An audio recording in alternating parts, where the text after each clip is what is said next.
મારા સંબંધી કહું, મિત્ર કહું, સ્નેહી કહું, મારો એટલો જીવનનો સહચાર હતો એની સાથે. અને કુટુંબિકમાં ગઈ તો સામાજિક રીતે અમે પરિવારમાં ગણાય એવા એ જ બાપા આવો એવા મોતીડાની આ 4 વર્ષ થયા એની તિથિ છે. એની જાહેરાત નથી કરી, પણ અહીંયા સંતો ભક્તોને જમાડવાનો આદેશ બેનનો, મંજુબેનનો. એટલે આ વિશેષતા બીજી કઈ કહેવા જેવી તો આવતી નથી. પણ હરિરથના 85 મૂર્તિ હોય ને તો એ 2 વાગ્યા લગી બેઠો હોય. હવે કોન્ટ્રાક્ટ લાઈન એટલે બહુ જબરજસ્ત લાઈન કહેવાય.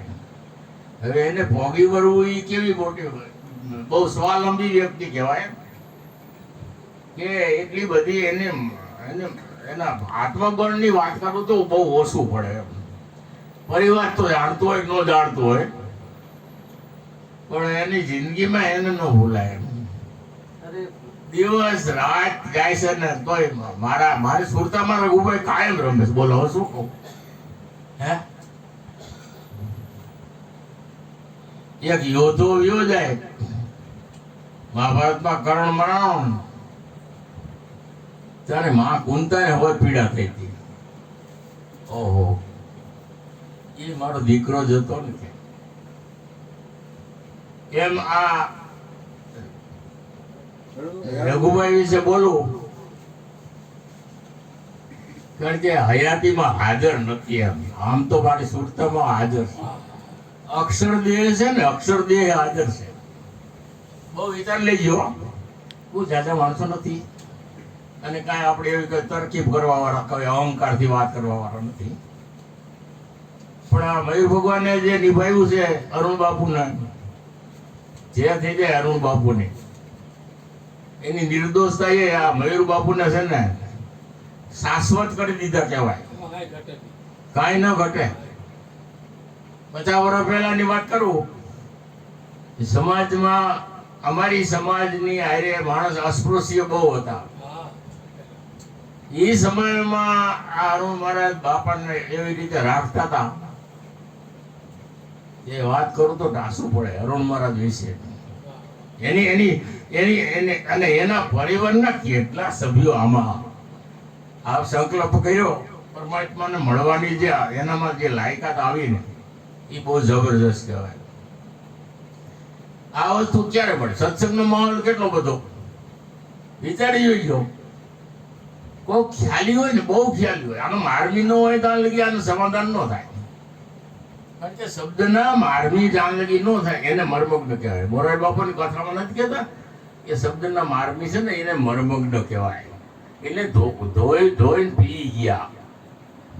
આ રામાયણ જે રચયિતા તુલસીદાસ તો જે કઈ હતું અધ્યયન કરી મૂકી ગયા, પણ એને પી ગયા ને, અમૃત કરીને પી ગયા ને, એ જબરજસ્ત કહેવાય. બહુ વિચાર બહુ માંગે. વાણીમાં આવે તો નો નિર્વિચાર થઈ જાય છે. હવે વસ્તુ પ્રાગટ્ય ક્યાં પડી છે? ગીતાજીમાં તો ના જ લખે છે તત્વમસી કયો છો, એ વાત સાચી છે. પણ તત્વને તમે શેને જ નક્કી કરો? એ અર્જુન આ ચિન્મય સત્તા છે એ મારી છે. આ ચિન્મય સત્તા રહી ને એ મારી છે, હું સૌ. તું આને જાણી લે. અને એ આ ચિન્મય સત્તા છે ને અરુણ બાપુ પાસે મયુર ભગવાને જાણી લીધી.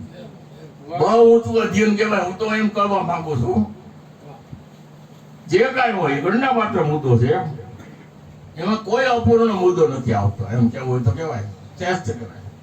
અમારા ઘરના ભજન બોલતા હતા. હવે એ મારા સંઘમાં આ સંઘનો રંગ કેવો તમે વિચાર કરો. મારી ઉંમર કેટલી, મારા ઘરના ઉંમર કેટલી, આ ગુરુનો પ્રતાપ છે. સંસારનું દર્શન નથી થતું હો, હું તમને એ ના પાડું છું. હું તત્વમસી વૈરાગી પુરુષ સંન્યાસી છું. બે મોતીડા એવા આ જાહેર કરું છું. ગુરુ વચને કહું છું. એમ કોઈ વિભાજિત ન થાય. એમ માસ્ટરી છે આ. મગજમાં કોઈ દેવું ન લઈ આવતા કે સંસાર એટલે શું છે. એમ જેવી જેવી જો આવતી હોય ને બાજી તો આ ન આવવું. આ પર્યાપ્ત મુદ્દો છે. ભલા ભલાને નાચ નચાવે. ખેલ ખરેખરો છે, સમજવા જેવું, બહુ સમજાવવા જેવું.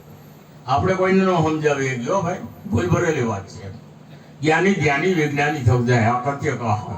કોઈની તાકાત નથી, કાંઈ ન કહી શકાય. ઘણા ઘણા માણસો કેવરાવે છે, બહુ તો બેઠા મોજ કરે છે, ભાઈચારી હંસ કહેવાય. એને માં કોઈ ગયા છે ને 15 દી ગયા જલસા હાલે. માનું માધ્યમ છે, શ્રેષ્ઠ છે. એના દીકરા હતા અને એના માં હતા. માં હું સૌ, પિતા હું છું. કૃષ્ણ ભગવાન ના બોલે છે, એમ જ કહે છે. કોઈ વસ્તુ તમે નકારાત્મક દેશો તો નહીં ભેળવે. ખેલ એના ખરેખરો છે બસ. પણ સત્સંગ ન છોડી દેતા. એ અવિરત છે. નહીં ખૂટે, કાંઈ નહીં ખૂટે. તમારે લેજો તમારા જીવનમાંથી. ચાલતા ચાલતા ધ્યાન ધણીનું ધરતા, નિરાશ કે ડિસ્ટલ ઉભા અધર્મથી અધર્મ. કોઈ પગલા એવા ન ભરતા કે તમારી વાણીમાં દોષ આવે, દુર્ગુણ આવે. સદગુરુ પરમાત્મા છે, એની વાત કરવા જાય તો હું ટાસો પડું. અમારે અહીંયા માંડવીમાં નિર્મળ બાપુ છે, નિર્મળ બાપુ. એના મયુર બાપુની જેમ ઘણા શિષ્યો છે, કેળાવે છે. પણ તમે એનો પ્રેમ જોવો ને તો આંખમાંથી આવડે ધારું થાય. મારે રઘુભાઈ રાહ જોતા હોય, ગાડી લઈને ઊભા હોય.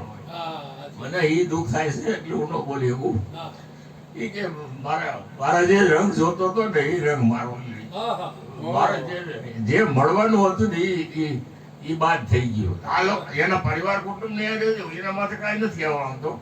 પણ એને મારે ભગવાન જાણે પૂર્વ પીતું છે, પૂર્વ ની આ નવ્યું નથી નાથ મારા. એ બધા બોલે આવજો, આ કેમ કરી ભેગું કરવું હવે? મને લાખો કરોડો રૂપિયા કદાચ કોઈ દઈ દે ને તો હું થૂકું નહીં એના માથે. હું ઈ મોતીડું છું. મારા વારસા મારા મા બાપે ના પડે કે કોઈ છેતરવાનો ધંધો ન કરતો. જેથી બાજી તું મારી જાય છે. કોઈને છેતરવાનો ધંધો ન કરાય. છેતરાઈ જવાનો, આજની ગાડી લગીને વાત કરું. છેતરાવાનો ધંધો કરવાનો. કોઈને છેતરવાનો ધંધો ન કરવો. કોઈ બિઝનેસ નથી કોઈ આ. અને એની ઉદારતા એટલે એની સેન્સાઈ કહેવાય. એમ એ પોતે છે ને આમ જ હાથ લાંબો કરતા ગયા છે. રઘુભાઈ આમ નથી કીધું. એને પરમાત્મા દરબારમાં શું એનો શું ન હોય, સ્વર્ગમાં એના હામૈયા હોય. બોલો સદગુરુ વાળા એની જગ્યા.